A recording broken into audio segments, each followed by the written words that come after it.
Hi everyone, I thought I would show you a typical edit that I might do on a flower image.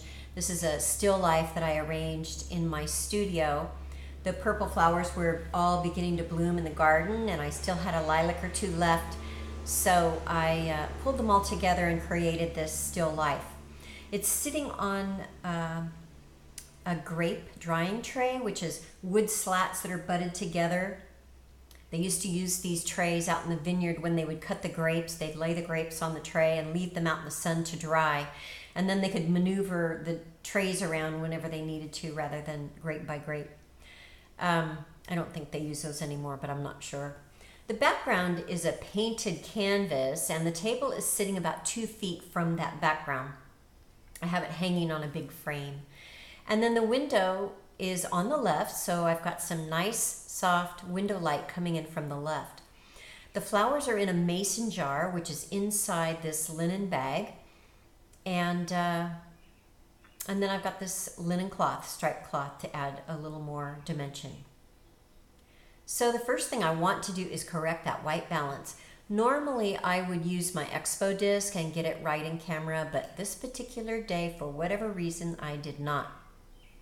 So I'm going to use my eyedropper tool and bring it over to the white stripe in the linen cloth here.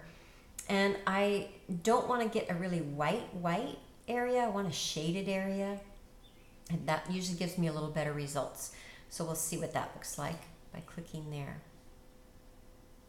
So I do think that that is pretty good. The linen looks like a nice warm linen color. The white looks okay in the napkin here. So I'm going to leave that like it is for now. I may come back and adjust later, but I think that's good. The other thing that I see is that I've got some black clipping here.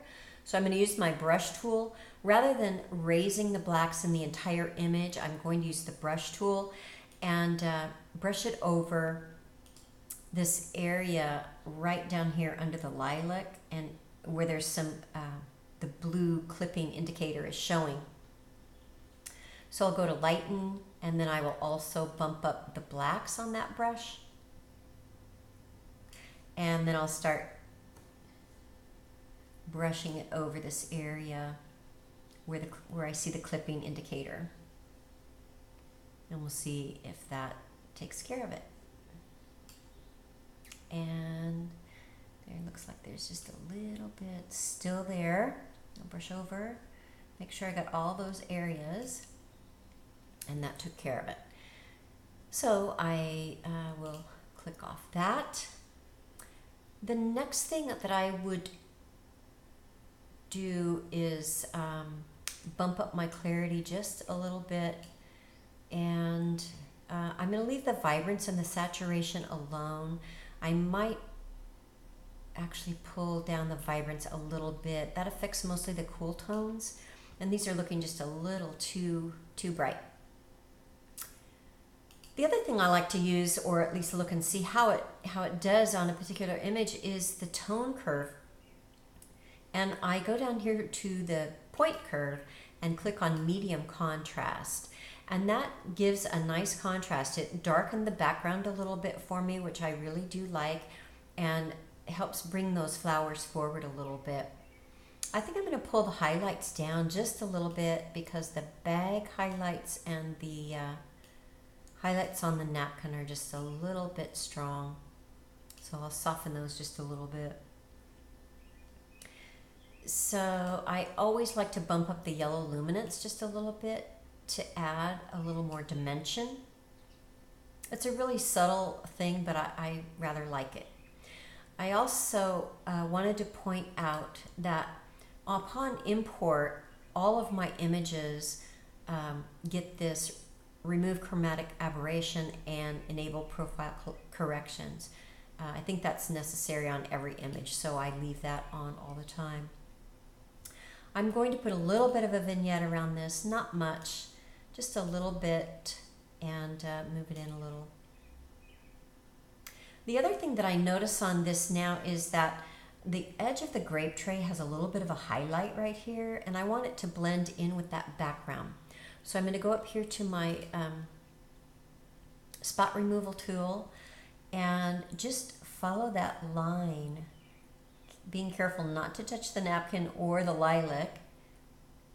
And then Lightroom has chosen a pretty good area. I'm going to move it just a little bit if it will let me. It's a little stubborn today. I like that better. And then the same thing is kind of happening over here. There's a line of demarcation here that I want to get rid of. And I think that looks better. Yeah. So that's basically what I would do as far as editing this image. Still looking at the white balance. I think it's okay. I might bring the... No, I'm just going to go with that. I think it's okay. I regret not using my Expo disc, but I think that will be fine. So now I'll go to the library module. I'll click on Export. And I'll click on Website because that is my saved preset for the stats that I want for my website images. The custom name says website, so I know exactly what settings are on that image, and I also have the original file number, the last 4 digits, so I know which image I've got in my hard drive ready to go. Sharpen for screen, and I'm not going to include a watermark on this. Then I just click export and it will save it on my hard drive for me, and it's ready to go on my website and possibly some other areas as well. So I hope that was helpful, and I like to keep it simple, and so thanks for watching.